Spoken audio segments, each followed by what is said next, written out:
البلد دي مش بلدنا، البلد دي ليها اصحاب، كويس قوي ان هم سايبيننا عايشين فيها وساكتين. نخرس بقى بدل ما يرحلونا. بكره سواد يا جوده. والغاز باعوا لاسرائيل، يعني اسرائيل منوره بفلوسنا ومصر منوره باهلها. يا باشا ايام الانتخابات كان يسلمني على الراس 100 جنيه وازازه زيت وبطانيه، حصل ولا لا يا حاج؟ والله العظيم حصل يا اخي. استحمل، احنا في مرحله انتقاليه. لا انت حرام يا حامد.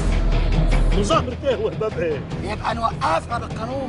يعني سعادتك الكلام اللي بيحصل في مجلس الشعب وبنقول ماشي، تسقط الحكومه، حجمك قدام حجم الشعب ايه بقى؟ انا يا دوب نمله. المظاهره لازم تكون مفاجاه. كده بقى هقول لك انتوا مثيرين للشغف. البلد كلها بتتباع، الناس بتتباع، الطلب بيتباع. هقول له على اللي بيحصل فينا كله. لازم اقول له فداك يا مصر. دي احسن ده غضب من ربنا. اخفى عليك يا مصريين. الا الدستور يا باشا. يا دوب نمله اتخلقت عشان اي حد معدي يدوس عليها برجليه في عصا.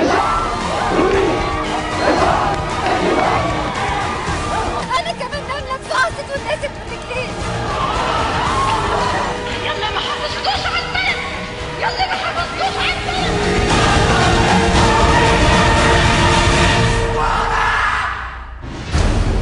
انا النمله كده المصري. انت عارف عدد الشعب ده قد ايه؟